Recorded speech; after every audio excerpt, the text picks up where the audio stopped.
Thank you. USA! USA! Taylor is very hype about. I was going to be like, God bless America. And then you just started doing that. God bless this Chili's. I feel God in this Chili's tonight.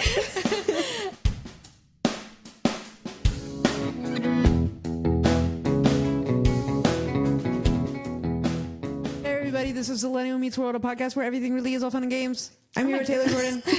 Hey. Hi. She was speedy that intro. Yeah, I'm Speedy Gonzalez over here. Today we are going to be celebrating the 250th anniversary of America. Happy birthday, America. Thank you, the United States. The way we are going to be doing that is we're going to be talking about the most American restaurant I can think of, which is Friendly's. I was actually looking at it, and Friendly's is like primarily in the East Coast, and I'm like, oh, do people not know about Friendly's outside of like? Well, it's also this like general going area? out of business. Yeah, it is. It is. It's true. But from our childhood. Yeah, from our It's very childhood. nostalgic. iconic. Very nostalgic for us. And we're also going to be talking about Liberty's Kids, which Liberty is Bibbity. Sorry. You said that earlier, and now it's like it's just She's in there. still. So for those of you that are just tuning in, this is a really good example of when you say something under your breath, and then somebody says it louder, and then the whole class laughs. Except she's just saying something that I already said off air, trying to get a joke from the audience. it was actually just like an auto response to say that. Right. And I gave you credit. I said you said that earlier. Look, Well- they're being ops right now. Yeah. They're being ops. It's fine. This Okay. is the daily. Don't piss off the host who is now going to be in charge of the game segment. How about that? The one that gives you the most hints. Oh, joke's on you because I lose anyway.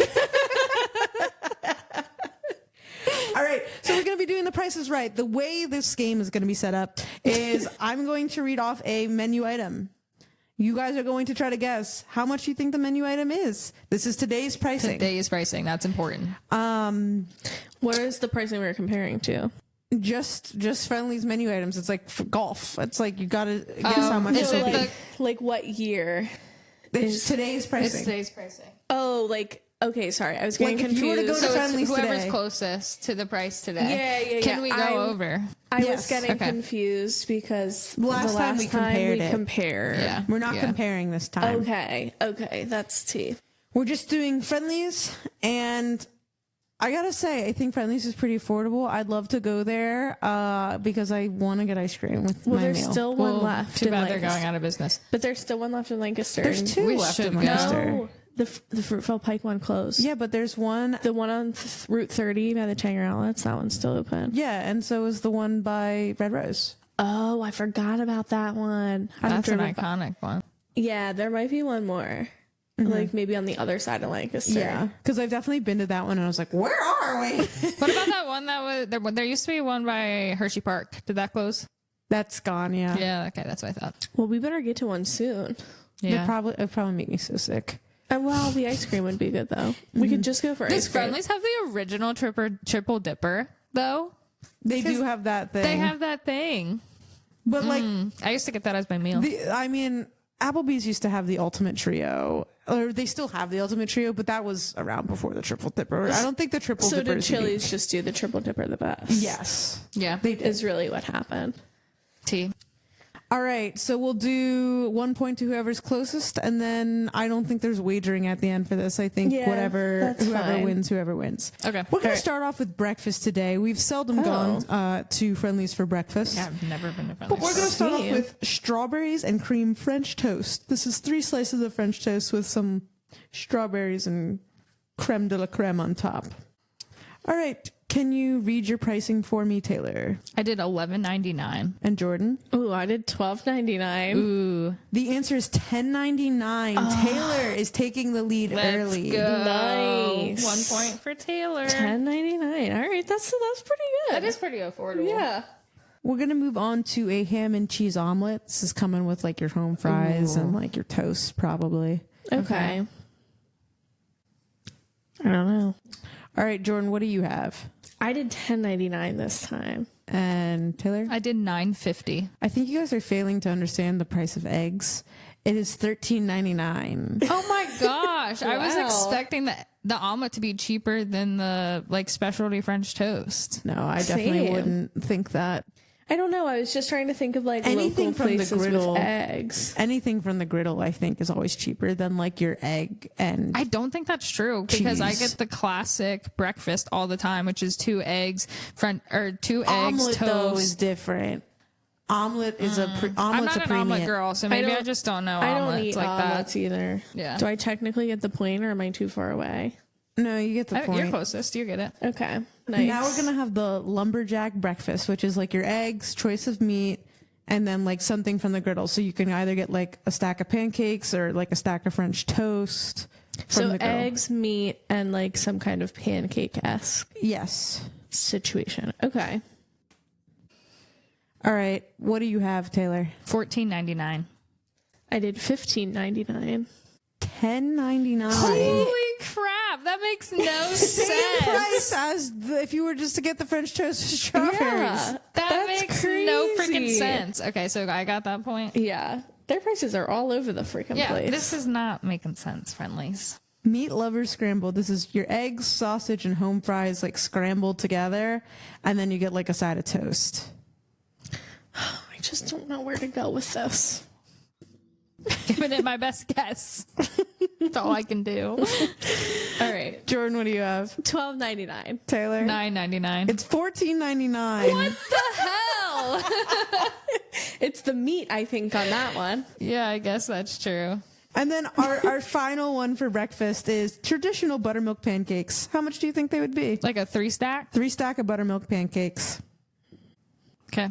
Jordan, read me your board. $7.99. I went $8.99. $9.99. Oh my gosh! I thought it would be surprisingly high. Yeah, that's crazy. I was thinking no strawberries. that's like So you could get a Really? full lumberjack breakfast, which is eggs, choice of meat, and then you could get 3 pancakes for $10.99. crazy. Which is just $1 more than just getting 3 That stacks. of literally pancakes. makes. This is why America's No. fat. Yeah, Because it's makes only no a sense. dollar to add that Right, much like, more why food. wouldn't you just get the lumberjack? Yeah. Right. Now we're gonna Crazy. move on to starters. I found the selection for starters in today's Friendlies Market very interesting, so I'm like was really having fun with what I chose.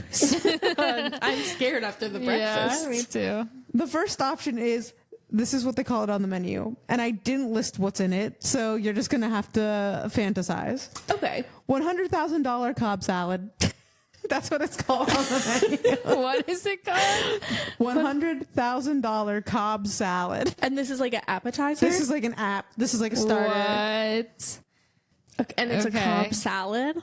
Yes, but it's the $100,000. This is under soups and salads.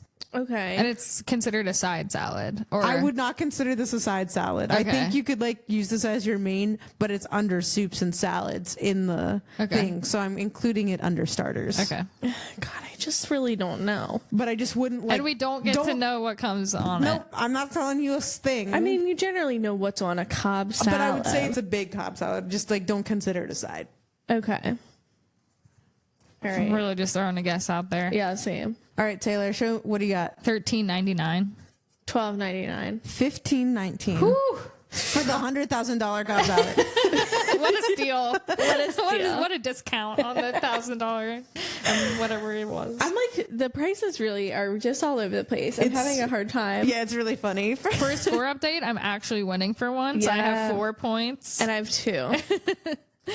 Next, we're just going to do a plain bowl of soup. Ooh, okay. A bowl, not a cup. A bowl. Okay.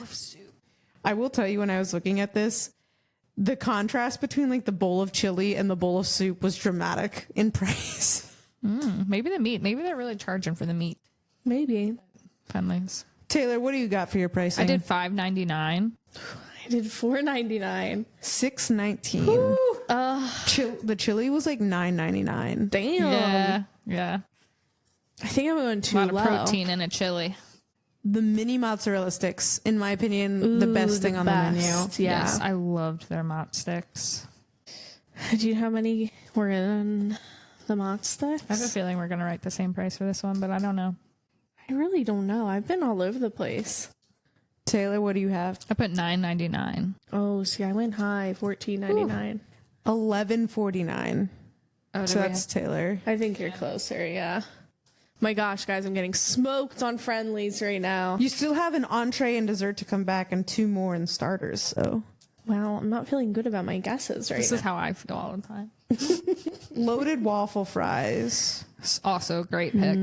Yeah, true. Okay. Let's see. The Mott sticks for what? 11 something? $11.49 were the mini Mott's. The loaded waffle fries are like bad cheese and bacon for sure. And I think like a huge amount of sour cream. Yeah, From my recollection. yeah, they It was were tummy ache on a plate. Yeah, It like was tummy ache on a plate. not good cheese. Jordan, $12.99. I did 11.99. $13.14. Ooh, Jordan wow. steals a point back. Finally, sheesh. And then the last one in our starters, we're doing mac and cheese. Just mac and cheese. Just mac and cheese. And Taylor, what do you got? I just did $10. No 99 this time. Oh, I did $9.99. $9.39. I knew it had to be on the cheaper side because I swear to God, it's Kraft mac and cheese. Yeah, I debated for a while. I was like, do I want to go up to 10? I almost did $8.99. Then I really jumped up to 10. Score update. We're halfway through. Where are we at? I have 6. I have 4. Okay. Close game. Close Okay. game. Yeah, pretty fair. For our entrees, I did a mix of kids menu items and adult menu items. That's fun. Oh, okay. So you're gonna, once again, we're gonna be kind of all over the place here with pricing. All right. So this would be what I would get as an adult: the honey barbecue chicken super melt. Oh, I've had that. It's good. Yeah. So this is just like chicken tenders on a sandwich with like barbecue sauce, cheese, and then like a side of fries. Not sure where we're going to be sitting. Taylor, The first one of a new category is hard. hit me with what you got. I did $16.99.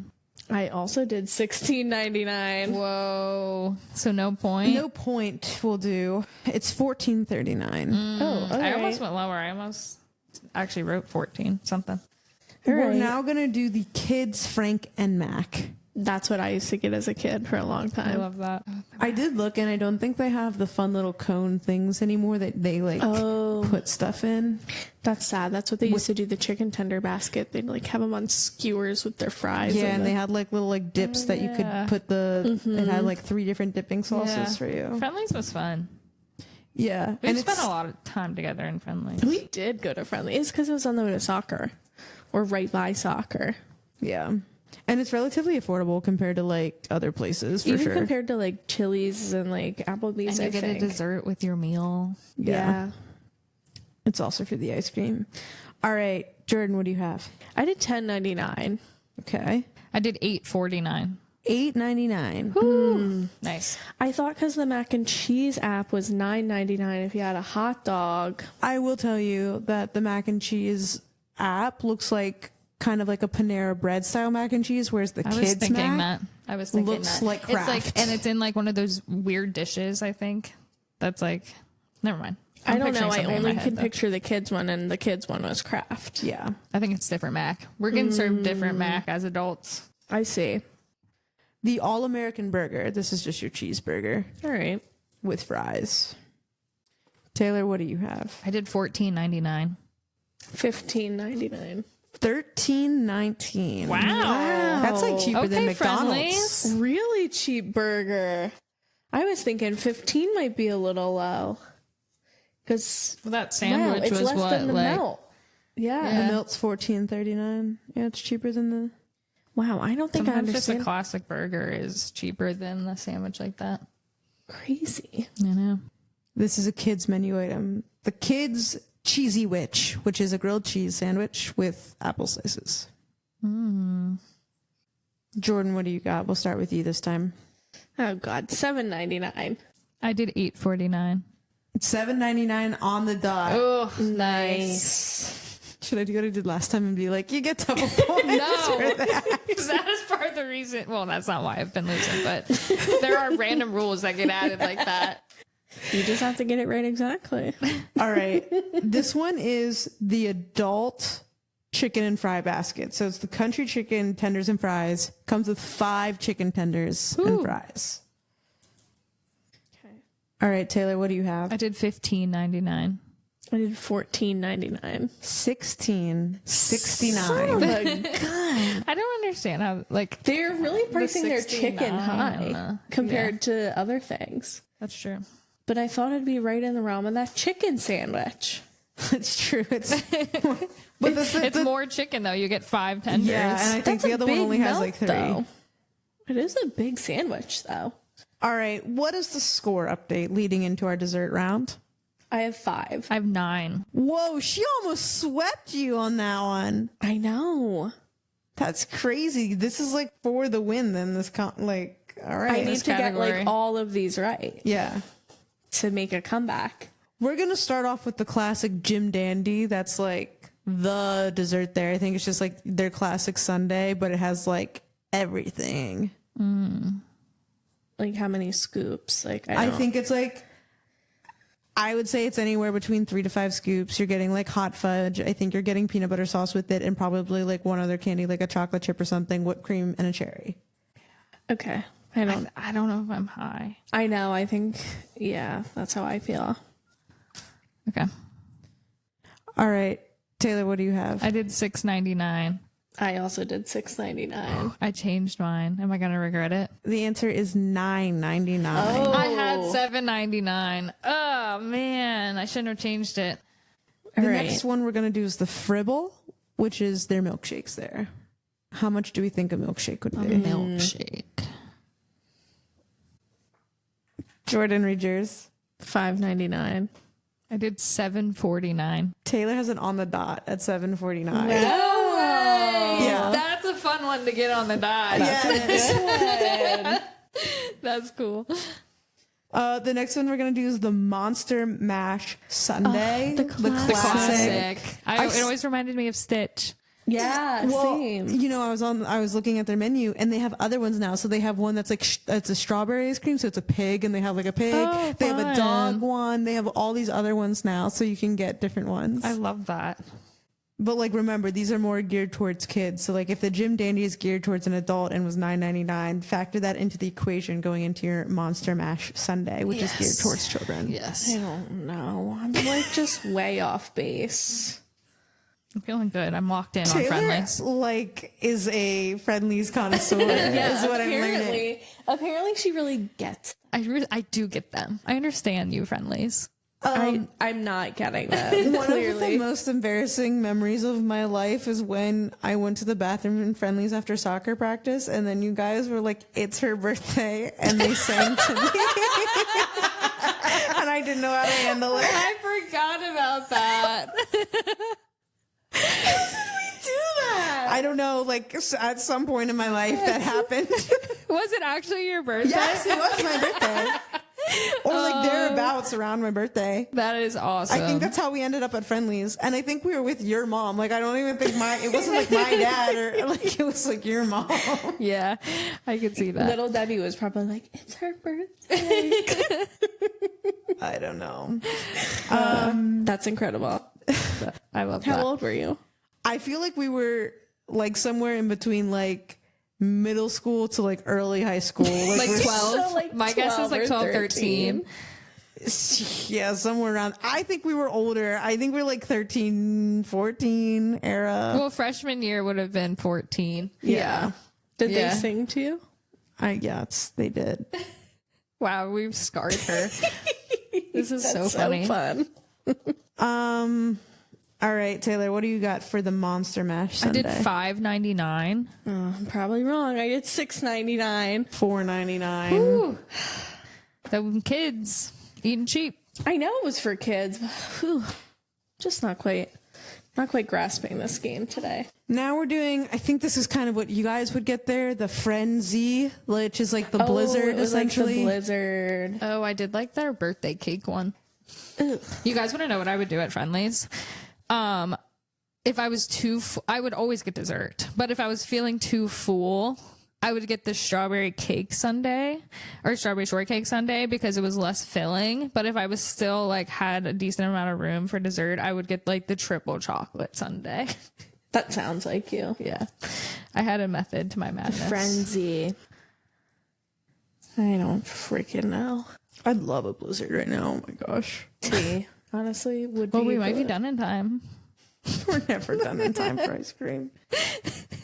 Dairy Queen closes at 10. It's only 8:30. Dairy Queen closes in 10 minutes. All right. All right. Jordan, what do you got? $7.99. Holy crap. All right. What do you I'm got? not feeling good about this one. $6.49. $5.99. Okay. I don't know. I remember the frenzy being pretty big. All right. The last one. Hunka Chunka PB Fudge Sundae. That's what I would get when I would get a Sunday. This is like your 3-scooper, All right. but it has all the fixings. I feel like the Jim Dandy is just a bigger version of this. Also, the other thing, and maybe we could look at this together and you could point me in the right direction. There's 2 Reese's Pieces sundaes on there, and I can't for the life of me tell the difference, but one of them is $1 more than the other. And I was like looking at that screen for the longest time. I was like, What is the difference? is the difference between these? That's funny. Jordan, since you're losing, $8.49. That's exactly what I wrote. $8.49. you guys are pretty close. $7.99. Okay. Right. So no point. No point. No point. Well, I ended up with 12 total. And I only had 5. I got want my a game. butt kicked. I want a game for once. Taylor won her first game. Baby's Baby's first win. Fun. I really felt you there, friendlies. She could feel. For those of you that are Friendlies. listening, there's an inside joke in our friend group that anytime somebody does something and it's like been a while or like Or whatever, the first time. or just the first time we've done something, we say, just like you say, like, oh, it's baby's first steps. We go like baby's first whatever. And so this is baby's first win, which is Taylor's first time winning on the show. Yeah. We recently went to Austin, Texas, and us 3 was our first time at Buc-ee's. So all weekend we were like, baby's first Buc-ee's. Yeah. Baby's first Buc-ee's. And that's the joke. And that's So now the we're joke. all in on it. Congratulations. You're in on the joke. Yes. It's now time for Baby's First Liberty's Kids recap. But we're going to kick it off talking about the platform that Liberty's Kids was on, which is PBS Kids. Classic. And I feel like the kids today don't know about PBS Kids. So Jordan's going to break it down for us. Well, as a fellow PBS Kids girly over here, I was always watching that channel. So basically, like, a brief rundown of PBS Kids is that it was this whole like TV channel, and you didn't need like cable to have it. Like I don't know. The It's just levels. basic, It's like cable. basic cable. Yeah. So like if you had the basic news channels, like it was like channel 4 for us. I don't know if you have to pay to get like those like 6 channels. Yeah, I don't know if you have to either. Because I think Because if you had an antenna, you could totally get it. Yeah, I Yeah. think there's just some like free channels because I think like certain things like the news are just like rights. They're right. just like considered like rights because I think like back in the 80s and whatever when they were putting up cell towers and it was like free for everyone and it was like no, it's just like a basic right that we need, which is what we should be doing with Wi-Fi, by the way. But that's true. not what's happening. That's a different conversation. I think it's like the same thing. Like, hey, like you're always going to be able to get these few channels, even if you're not paying for it, because I'm pretty sure my aunt and uncle are still just on this like basic 6 channels. I love that. Yeah. I don't think you have to pay for it, or if you do, it's like super, super, super minimal. Yeah. But like, it's like literally 6 or 8 channels. It's like the news. You maybe get like 1 sports channel, but it's like still through the news. And I feel like it's like the NFL, yeah, it's like yeah. football, and then like maybe baseball. maybe baseball. I don't think you're getting basketball. No, it's I wouldn't like, think so. yeah, I think it was And it's like the worst quality you could watch in a horrible. of a sport. And you get like 1 network channel, so you can watch like I don't even know, the one that always comes on when you used to turn the TV on, and it was like I bet there's like a soap opera channel too. yeah, it was like Yeah. such basic channels that you would get. But PBS Kids is one of them. Well, PBS is one of them, but then like PBS Kids Was the majority of the block. the I feel. majority of the block. It was from like 8 to like 4 or 5 every single day. And then the news would come on after that. Yeah, that makes sense. But basically, it was one of the free channels. So like I said, if you didn't have cable growing up, you were still able to like watch kids' cartoons and shows. And a lot of times, like, it was geared towards underprivileged or like low income families. A lot of the shows were like pretty educational. And so it was just like a good family friendly channel for like TV. If you didn't have like VHS tapes, or like if you just couldn't afford to pay for those channels. Yeah. I would say too, like, it probably is for kids like toddler age and maybe up through like first, second grade, but I feel like it's not. Do you feel like it has like a lot of stuff for like older kids? I think all of elementary age kids. Okay. I would say for sure, definitely it would be good for them. I mean, don't get me wrong. Like, I think like the earlier block of the day, maybe like 8 to noon, was definitely more geared towards like toddlers through like first, second grade. Cause think like Reading Rainbow and like just some of those like more basic learning shows. But like in the afternoon, like Cyber Chase was a big show fave. that I like would get home from school and be like, I have to watch Cyber Chase. And at that time, like every day a new episode would be on. So like you'd watch like, I don't know, 2 episodes. I don't know how big the block was, but like you'd watch 2 episodes and then the next day the plot would pick up like on those episodes, kind of a thing. And so every day you'd like race home to like watch that.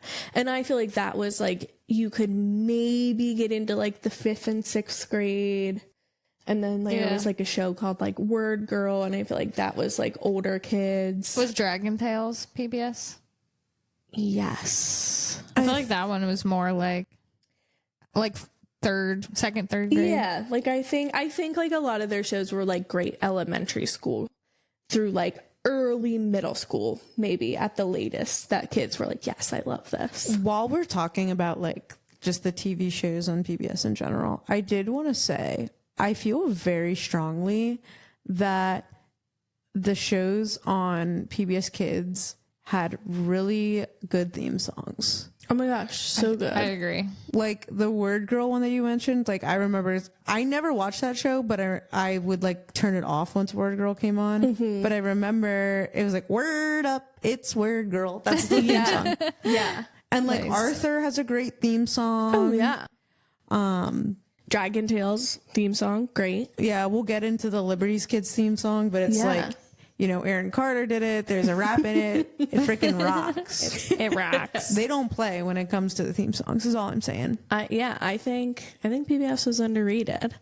But it truly is just like a great like network for kids. And basically it was funded through federal grants, like taxpayer dollars. Basically they'd see the commercial like in between every episode. It'd be like, brought to you by like, and then it would like list like the different foundations or like things like that. Yeah, because there was no real ads, right? No, Yeah. there was no That commercials. just like unlocked a memory for me because I was wondering how they paid for this, but that makes total sense.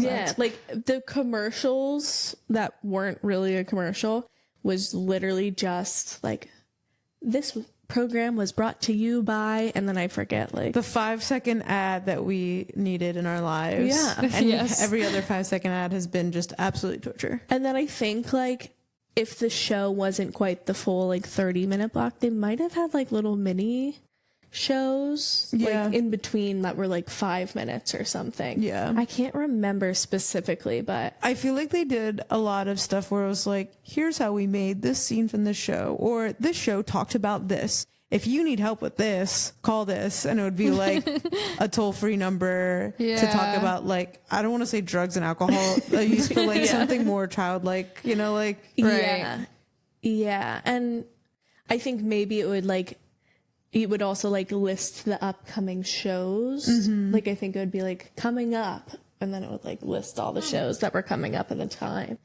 But yeah, no commercials, which was great. And it was all based on like individual donations, private foundations, corporate sponsorships. I think Target has been like a big sponsor for them over the years. Like I think Target like religiously donates to PBS Kids. Interesting. I miss PBS now that we're talking about it. Yeah, no, I love PBS. I do think you can get a lot of stuff just on YouTube. Like everything's just on YouTube. The full episodes are all on YouTube. I gotta watch Cyber Interesting. Chase. I want the little commercials though, brought to you by. I just want the whole experience. They have it.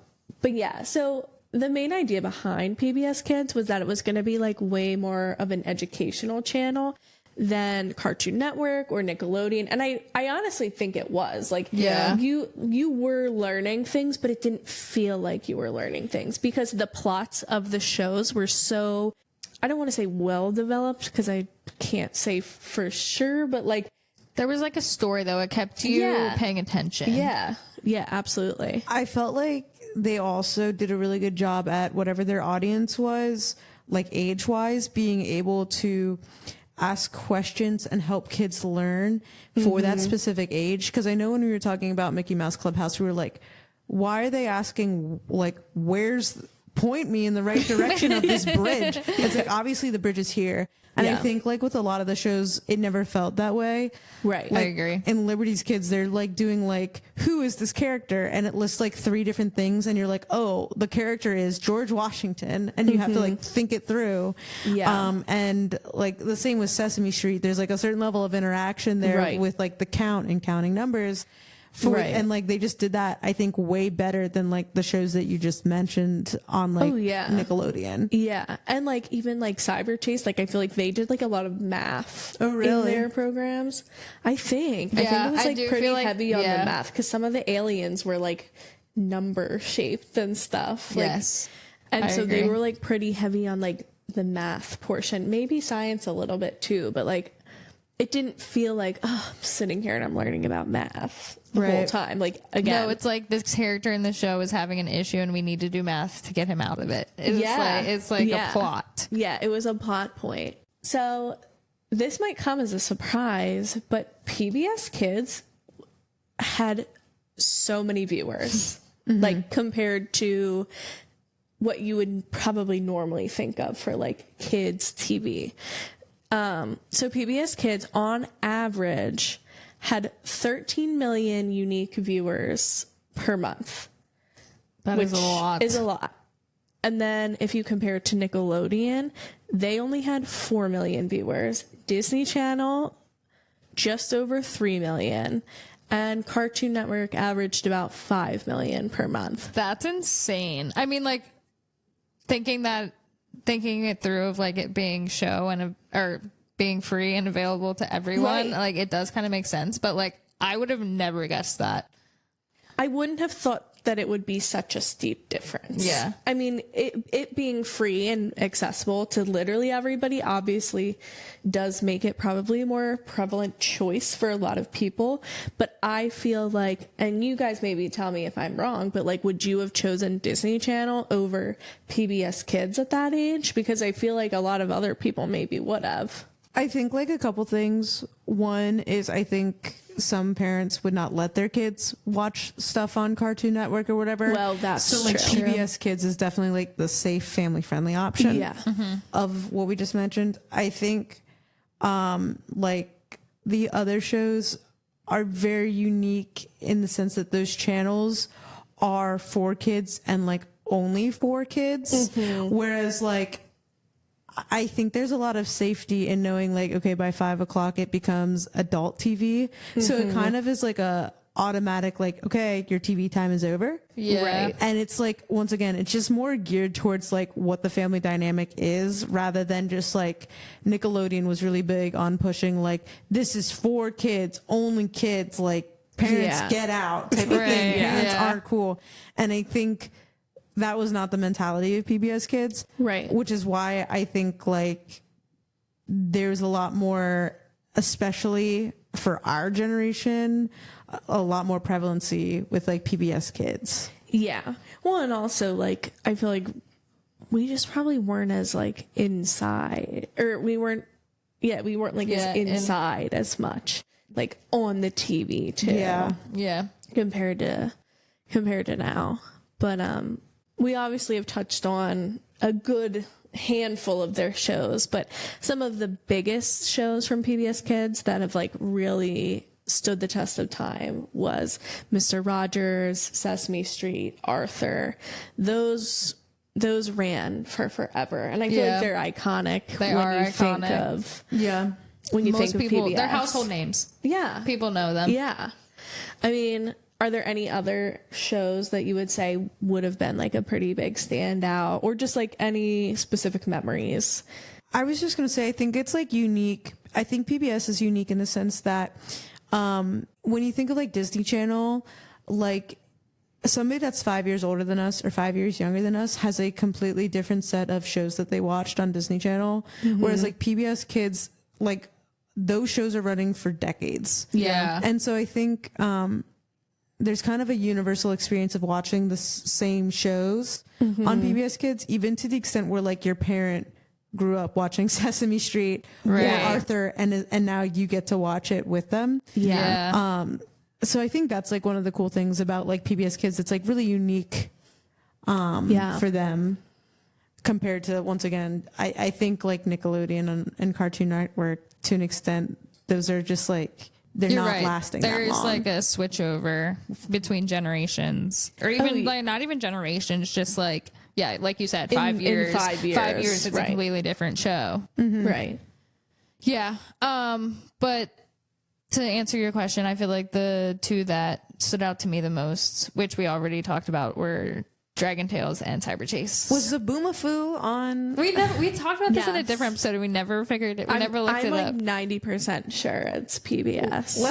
Let's look that one up. Because Boobafoo. And I feel like I watched the Doodle Bops. I also think there was just some things that were like licensed. Was Doodle Bops PBS Kids? I feel like I was just about to say, I feel like there was things that were not like PBS Kids, but were like licensed on PBS Kids, if that makes sense. Yeah. So yes, Zaboomafoo was on PBS from 1999 to 2001.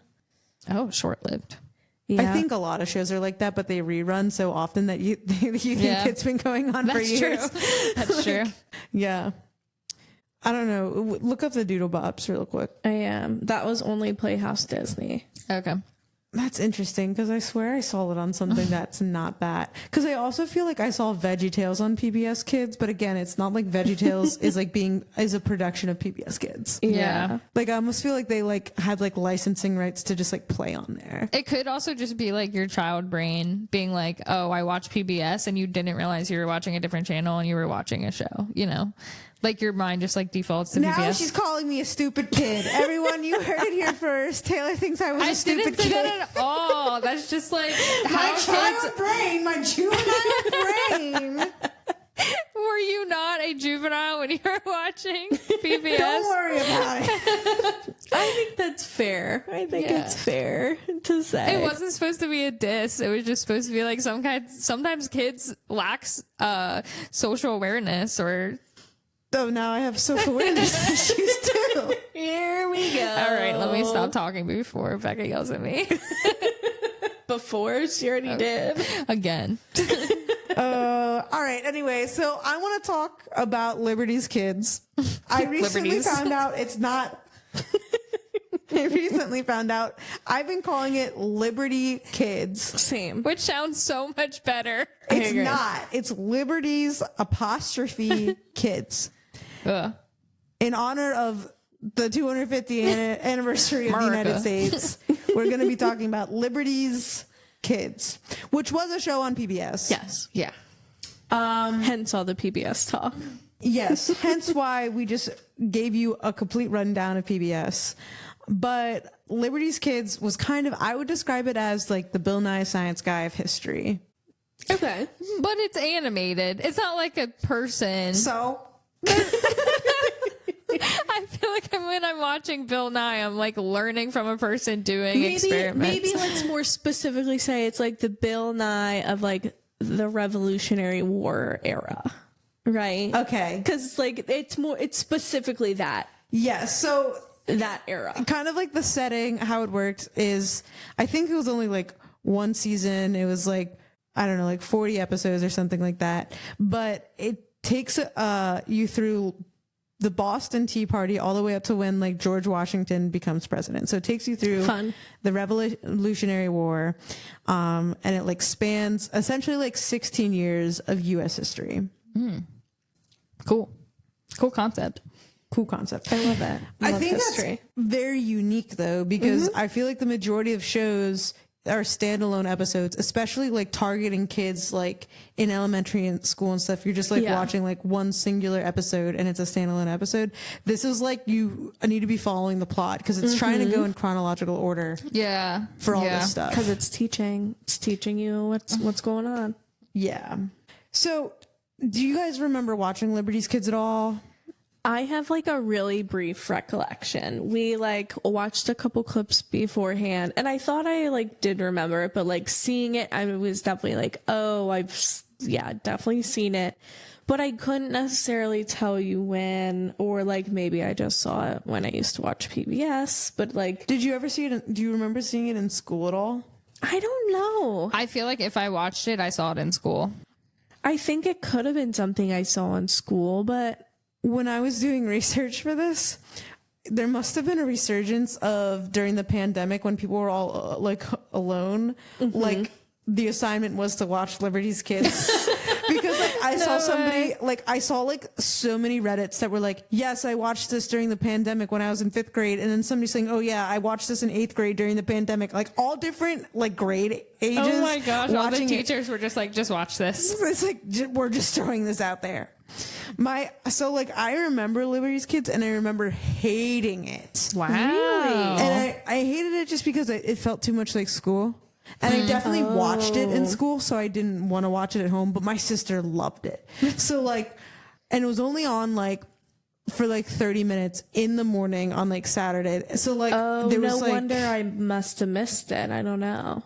Yeah, I'm pretty sure that was like It primarily was like when it a was on. small block for Small like block, and it was like AM. Okay. And so like my sister would just watch like the 30-minute episode and I'd be like so annoyed. And then it'd be like fine. And then we'd like watch Johnny Bravo or something once that was over. But it was like really enforced that this was like the only time my sister really wanted to watch something. So I had That's to so like, funny sit there. that she loved it. I actually think I would have loved it too. I really like history a lot. And as I think a kid, I would like it now. was a kid, like a lot of our family vacations or like little trips we would do would be like historical trips. So we'd go, but where we're located, we're so close to like a lot of historical sites for like different battlefields and stuff. So like we'd go to Gettysburg, we've been to Williamsburg, and we would do like all the historical stuff. Like, so I'm surprised that I didn't like Watch it. Gravitate, yeah. So that's what I'm saying. I must have really missed this block because I think I would have loved it as a kid. Yeah. So basically, like, to understand who the characters are in the show, you have like the historical figures, right? Like your Ben Franklin, your George Washington, but you're primarily following 3 kids and this guy who I think is basically like a freed slave, so to speak, who's kind of like, I think chaperoning the kids, because otherwise these are just like kids being around. Okay. There's gotta be an adult present. There is an adult around, but the idea is that I think they were working for like the kids were working for Ben Franklin at like his printing press or whatever. Okay. Like I don't know if it's like a newspaper. I think it's a newspaper that he's like running. Yeah. So each kid is supposed to like represent like 2 sides of the Revolutionary War. So you have James Hiller, and he's like the brute-headed patriot. He's like, I'm all in on going into war. Let's dump this tea and go to war. That's the only solution. These, what do they call them? Redcoats, lobster tails. They suck. We hate them. And then there's this girl, Sarah Phillips, who like just kind of came to the colonies from England. She's still got her accent, and she's like very sympathetic to like England, and is kind of giving like a more nuanced, like, no, not everything can just be like mob mentality. Let's go to war. Think about like England and your heritage. And then there was French orphan Henri that's just there for comical relief. This guy serves no purpose. He's just there to be like funny. And then like Moses, like I said, who's like I think supposed to be kind of like a freed slave. He is like basically just the chaperone and the voice of reason because there needed to be an adult present. Right, because these are literal children just running around during the Revolutionary War. Which is wild. Yeah, it is. Yeah. And we'll get into that. Okay.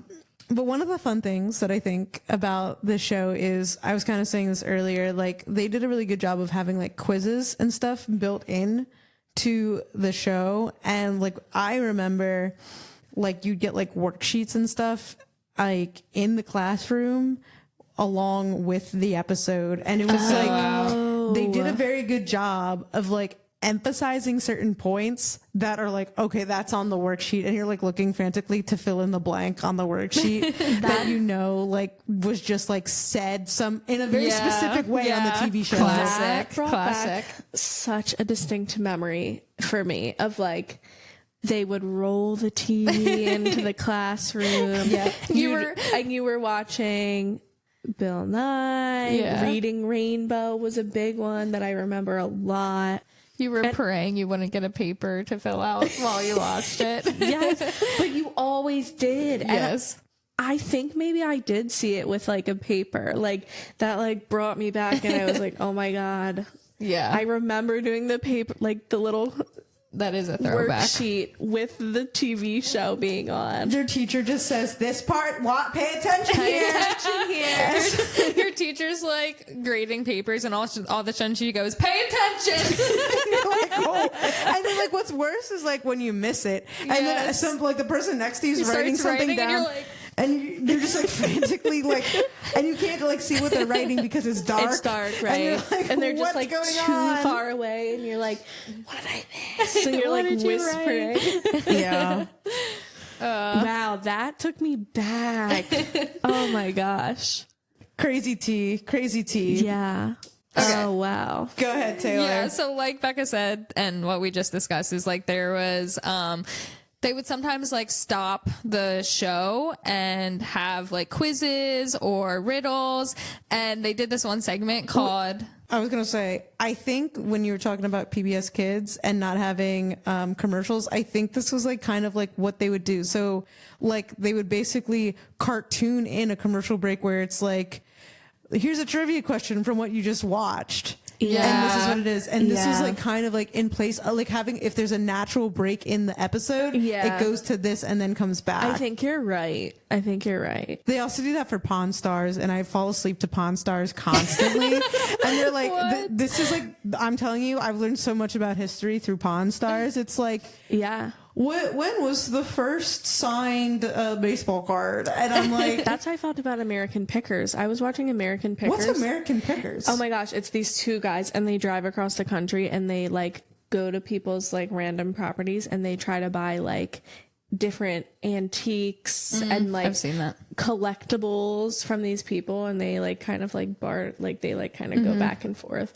Such an interesting show, but you learn a lot of history because they'll tell you like these big like collectible signs from like different logos, and like, oh my gosh, this like gas company logo is worth like hundreds, and if you can find one in pristine conditions. And they low-key like go to kind of like hoarder houses a little bit. Well, they should come to my neighborhood. I'll show you where they are. In people's backyards, people just have like sheds like falling Like out in the over. middle of the nowhere, Yeah. out in the middle of nowhere when they have like 5 acres and there's just like barns filled with junk. And these people just collect this shit. And it's, oh my God, it's such a good show. You'd probably love to fall asleep to it. You should check it out. New sleep show.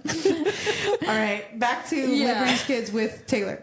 Yeah. So they did those little breaks of like 2-minute like segments that were quizzes, riddles. It was called LNN, which stands for Liberty News Network. Oh. And yeah, it was Ben Franklin, and he was doing a news break about the weather and then asking the trivia or riddle.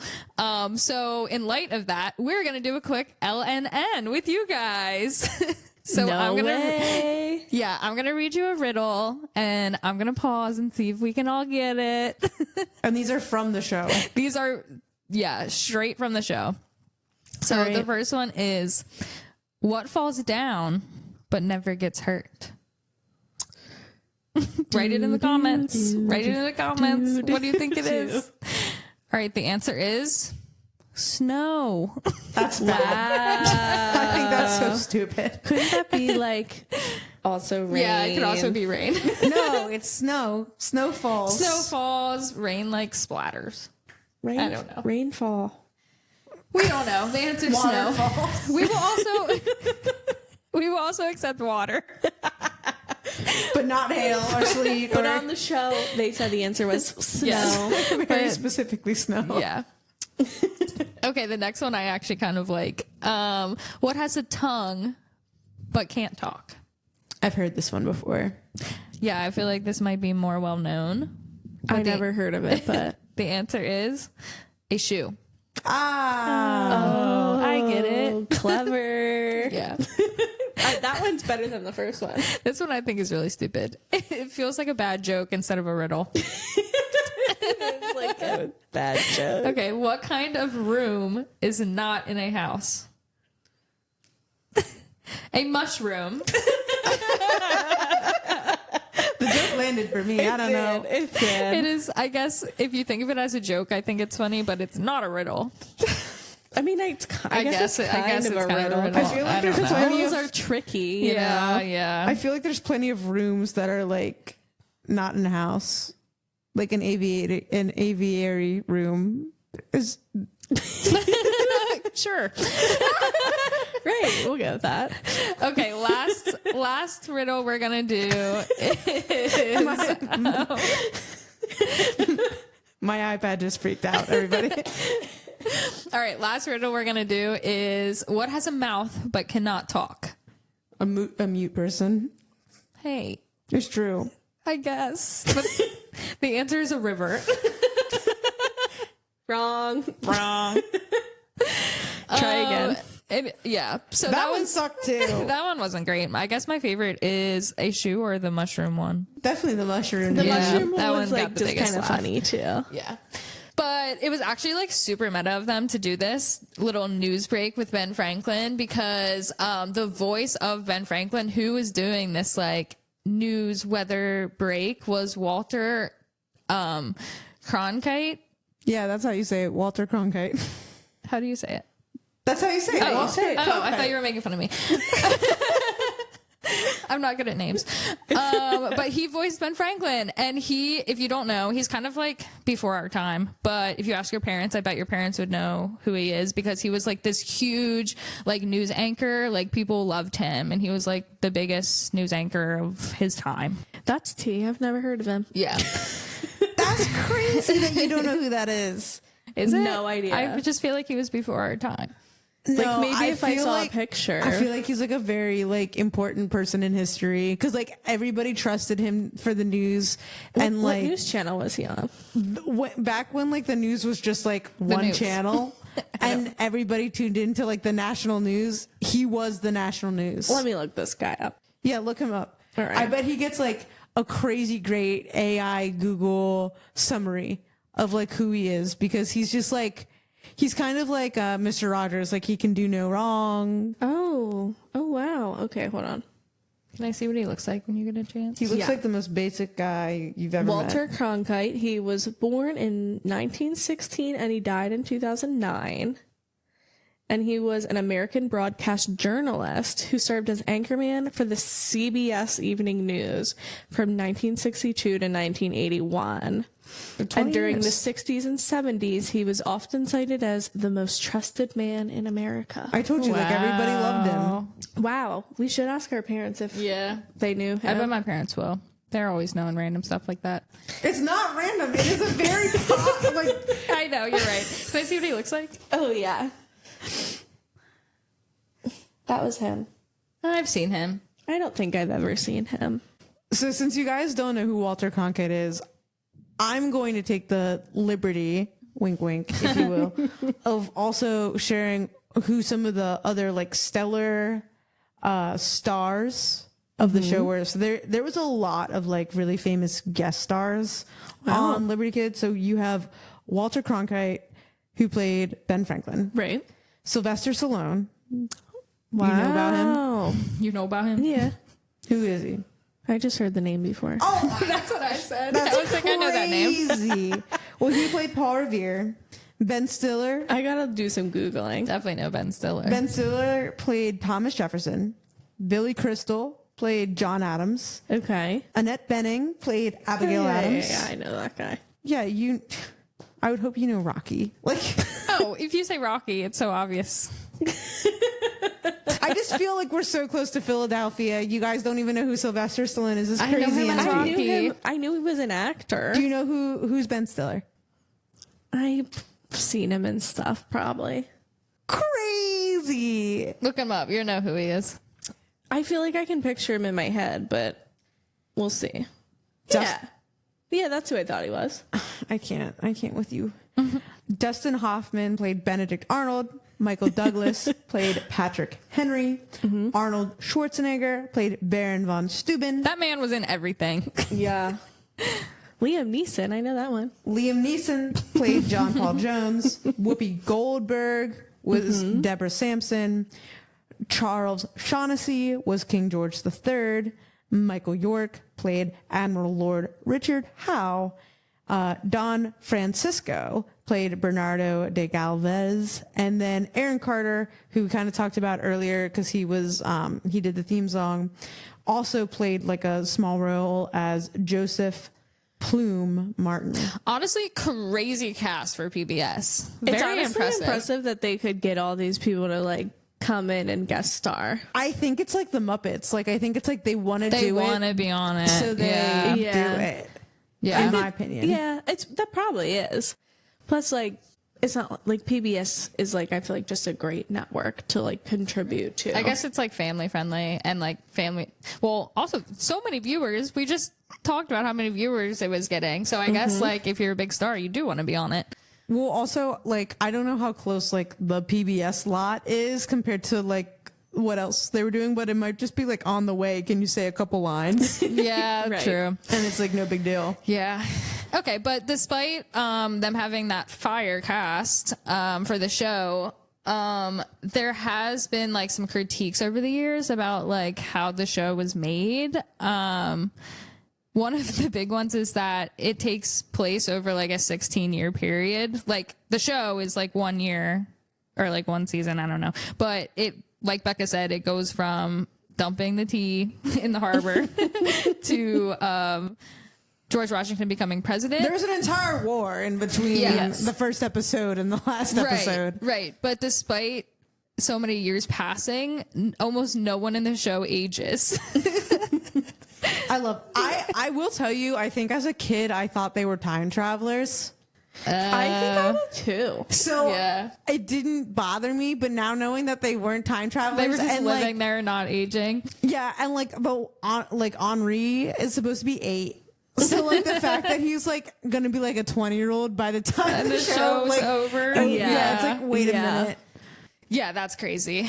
I mean, I think it is like a fair critique, perhaps, but like because it's for like young Little kids, I kids who think don't it'd be care. confusing, like for them to age. And I also think they wouldn't relate to the character anymore. I don't think they'd care about the character if they're not a kid. I think the other reason why I thought they were time traveling is because they are at all the historical events, and I think this Yeah. is like a critique of the show too. It's like, how did you get there? Right. It takes you X amount of days Yeah. to get from this place, like to Right. get from Boston to Philly, and get the next episode you're in Philly. It would Yeah. have made way more sense if it was like kids who were time traveling to like see this Yeah. event that happened. But again, I think because the purpose of it was to show the perspective of the Patriot Right. versus Yeah, the both sides of Yeah, it. that- Yeah. And to like still talk about each historical event, I think it's fine. It's just a flaw, and Yeah. it's like at a certain point, Yeah. it's like I think a forgivable flaw of the show. I Yeah. agree, because if you're going to keep the attention of your audience, it has to be relatable, and it doesn't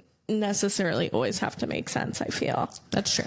because kids aren't thinking about that. Like when you were watching it as a kid, were you like, oh my God, this is 16 years later, you're still 15? No.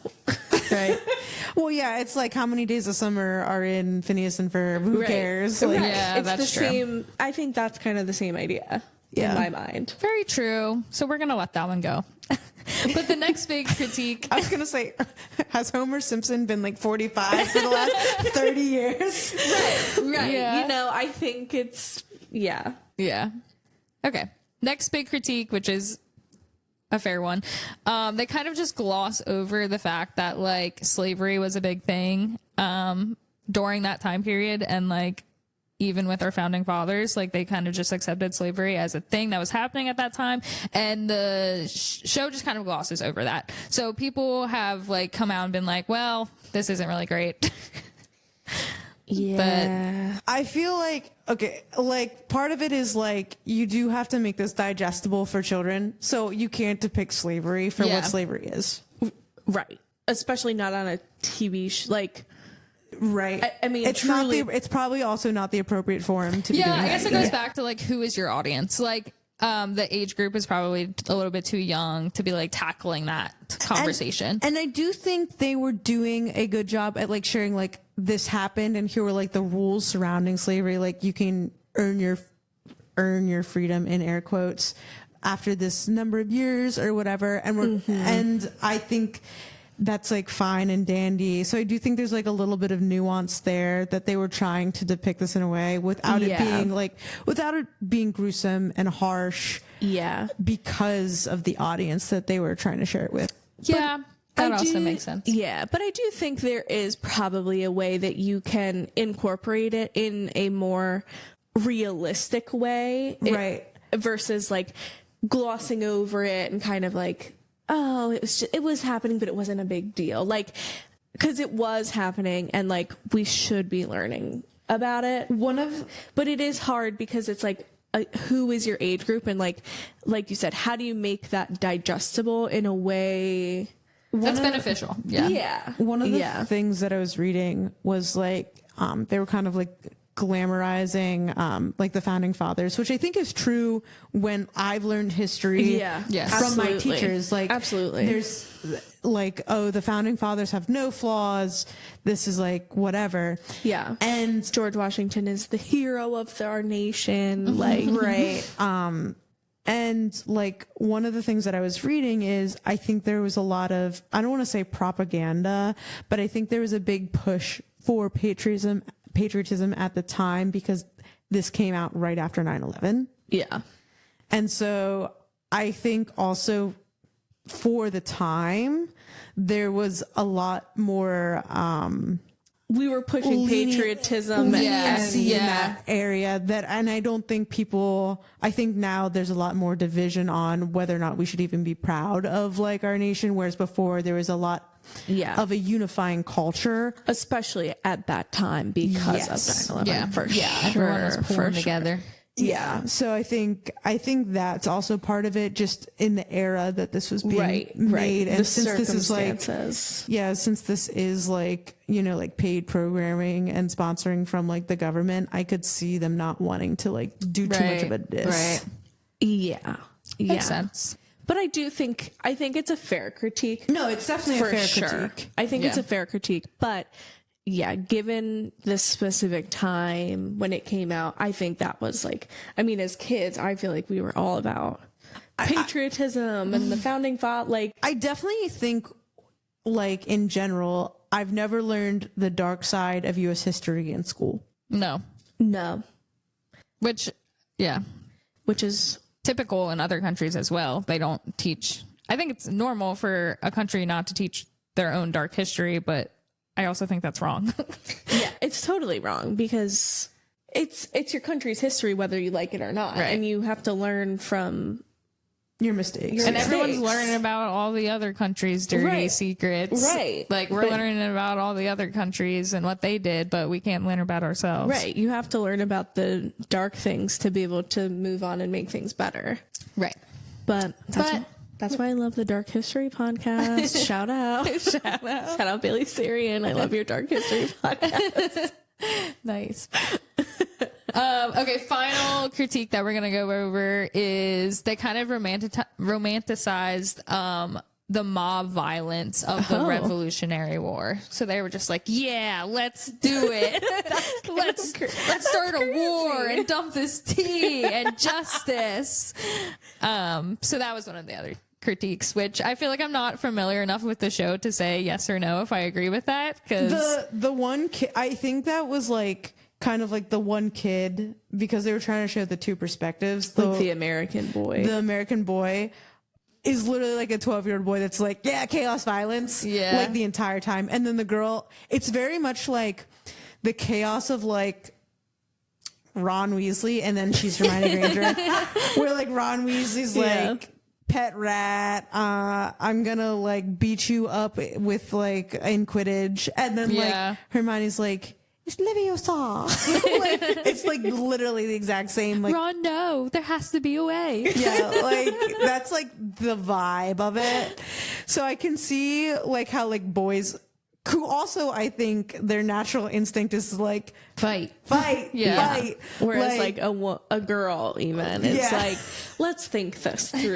Yeah, like I can see how like little boys are like, I'm with this kid. Yeah, true. Yeah, I mean, I can see it being a fair critique, because I also think another issue in this country is like the romanticizing war in general, and like how like it's such like, we're, you know, they are serving our country, and that is something to be proud of. I could never do it, so shout out to you guys. But like, I feel like the harsh realities of war have never been advertised, you know. They deserve they deserve to have recognition for we're recruiting all of these men, and they almost don't tell them what they're actually signing up for. Right. They think they're signing up for the glory and the recognition and like, you know, and I think it can kind of promote that message to a certain extent. I mean, obviously like this is a kids TV show, so but it still can like kind of push that agenda. Yeah, I think that like, I just think in general, the Revolutionary War has been like promoted as like we were so unfairly treated that we had to go to war. We had to dump the tea. And I kind of think we just had like a fit. Like we were like, I'm gonna throw this tea off and all this stuff. And like one of the things that they said, it's like, it's historically inaccurate in the sense that like when we had the Boston Tea Party, it was actually like relatively organized and fairly civil, and it was like they went and just dumped off the tea. I almost said TV, the tea. And from my understanding, I don't even think like any like English people were really around, so it was kind of like whatever. But I think on the show they were like really promoting it as like this high stakes, like the redcoats are coming back, we need to dump all this tea, and they made it seem way more chaotic than it actually was. And I think that's like a bit forgivable, because it's like, dramatization for a TV show is naturally going to happen. But like, I just think in general, the way we teach history is we are justifying doing something dramatic constantly. I mean, I agree. I mean, pretty much. Like, there's a more diplomatic way to approach certain things that we did not do. Yeah. So, I mean, I get it. But I also don't think this is, like, unique to the show. I think it's, once again, just something that the U.S. does. Right. Yeah. And again, like, knowing the, like, climate of the time when this show came out, it kind of makes sense. It does make sense. You know? We treat U.S. history like a sport. Like, it's just like how we need like a really crazy backstory for the sports team to win. We're looking for that story. We love the underdog. And then all of a sudden we win and we're like so excited. That's all U.S. history is. Oh my gosh, guys. Have you guys been seeing the videos? Which obviously the World Cup is here. Everyone knows that. So all these people from different countries are coming to the U.S. and they're discovering like American things. New Jersey. Yeah, no, but they're like freaking out about like the Waffle Houses and Buc-ee's. Buc-ee's is big. And so there's all these videos of these like people from different countries coming and like being like, oh my God, I went to a Waffle House at 3 a.m. It was awesome. I love America. I saw Messi was at a Buc-ee's. Funny. Yeah. Oh, I didn't see that. I haven't seen any of these. I've been seeing. Also, Phoebe Bridgers was at a Buc-ee's and she posed with Bucky. Wow. Don't you wish you would have posed with Bucky? We tried to get you to. It's fine. Here she goes. Disappointed, but we told her to do it. Yeah.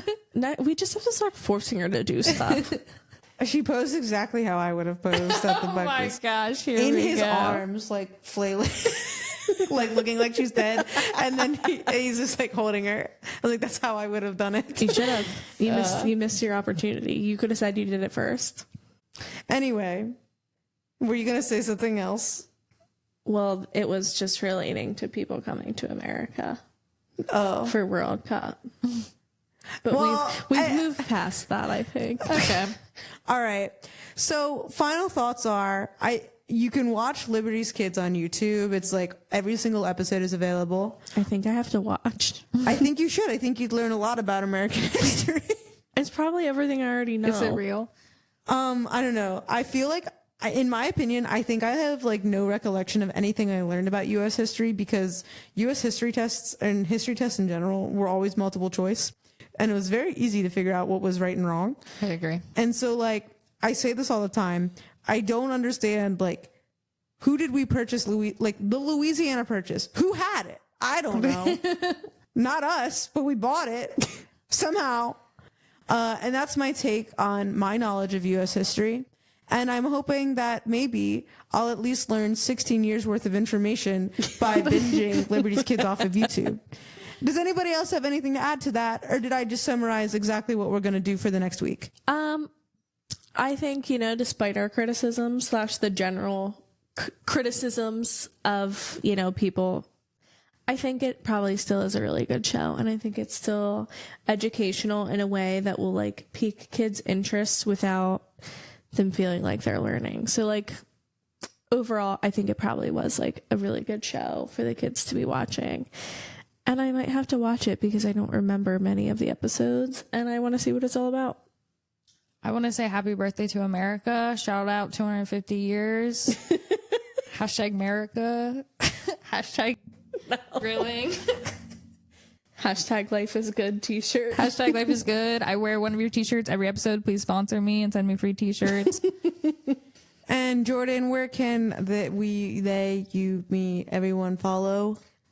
They can find us at Zillennial.Meets.World. Awesome. That's our show for today. Thank you. USA. USA. Taylor is very hype about. I was going to be like, God bless America. And then you just started doing that. God bless this Chili's. I feel God in this Chili's tonight. Okay. Bye.